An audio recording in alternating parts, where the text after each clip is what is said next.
The key felt cold and heavy in Mark's hand. Apartment 4B, his new start. He had been searching for a place like this for months, a place where he could leave his past behind and begin anew. The key was a symbol of hope, but also of the unknown. The building was old, with a musty smell that spoke of forgotten stories. It was as if the walls themselves held secrets, whispering tales of those who had come and gone before him.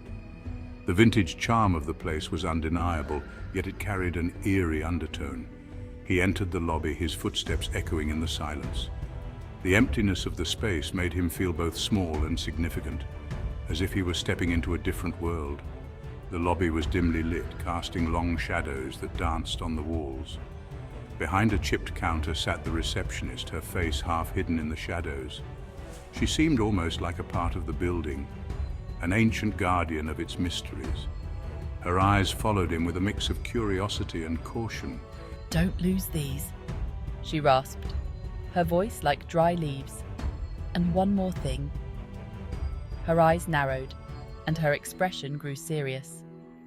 It was as if she was about to reveal a crucial secret, something that could change everything.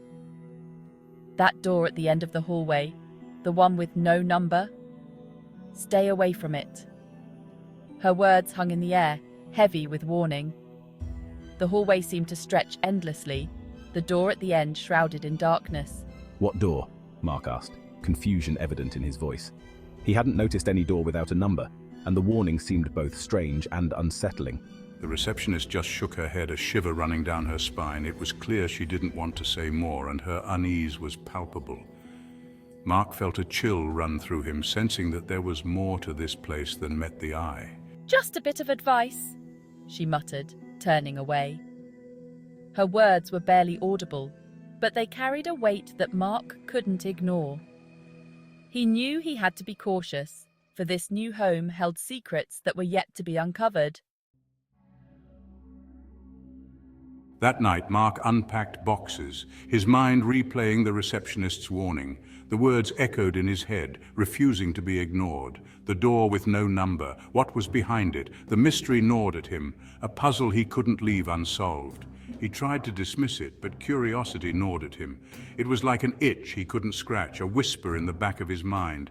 He found himself drawn to the end of the hallway. Each step felt heavier, the air thicker, as if the very walls were watching him. The door was old, its paint peeling, a single tarnished keyhole its only feature. It seemed to hold secrets long forgotten. He hesitated, then gave in. His hand trembled as he reached for the keyhole, the anticipation almost unbearable. He peered through the keyhole. The darkness inside seemed to pull him in, a void of unknown. A face stared back at him, pale with wide, unblinking eyes. It was haunting, almost ghostly. A woman, she seemed to be just inches away, her face pressed against the other side. Her eyes bore into his, unblinking, unyielding.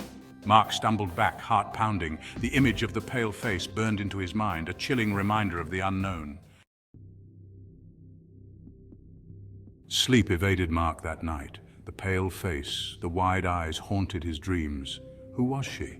Why was she locked away behind that door? He tossed and turned, every creak of the building sending shivers down his spine. The morning light brought little comfort. The face remained etched in his mind, a chilling reminder of the mystery that lurked just down the hallway. He couldn't shake the feeling that something wasn't right. He had to know more. The day dragged on. Mark tried to focus on work, but the image of the woman's face kept resurfacing. As soon as darkness fell, he found himself drawn back to the forbidden door. He had to see if she was still there. He knelt down, his hand trembling as he reached for the keyhole. This time he saw something different. No pale face, no wide eyes, just a single piercing red glow. It pulsed, faintly like a beating heart. A wave of dread washed over him. What did it mean? He needed answers. He hurried back to the lobby, his mind racing. The receptionist was there, her face illuminated by a flickering desk lamp. The door, the red light, what does it mean? The receptionist sighed. She seemed to age before his eyes. "I told you to stay away. That door, it holds a dark secret. A couple lived in your apartment many years ago. They were different, strange. They had skin as white as snow, almost as if they were carved from the purest marble, and hair as black as night, cascading down like a waterfall of shadows. But it was their eyes that chilled you to the bone. Crimson red they were, glowing with an eerie intensity, full of a hunger that couldn't be satisfied, a deep, unsettling hunger that seemed to pierce through your very soul. The receptionist looked at Mark, her eyes filled with a chilling sadness as if she had seen too much. They say the couple still lingers behind that door, trapped for eternity, forever bound to their haunting past. And that red glow, it's a warning, a signal to stay away. A sign that they are watching, waiting, always vigilant, never resting. Mark felt a chill run down his spine. He understood now the stories were true. The pale face, the red glow, it all made sense.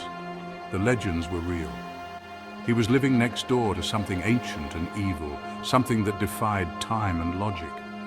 And it was watching him, always watching, waiting for the right moment to strike.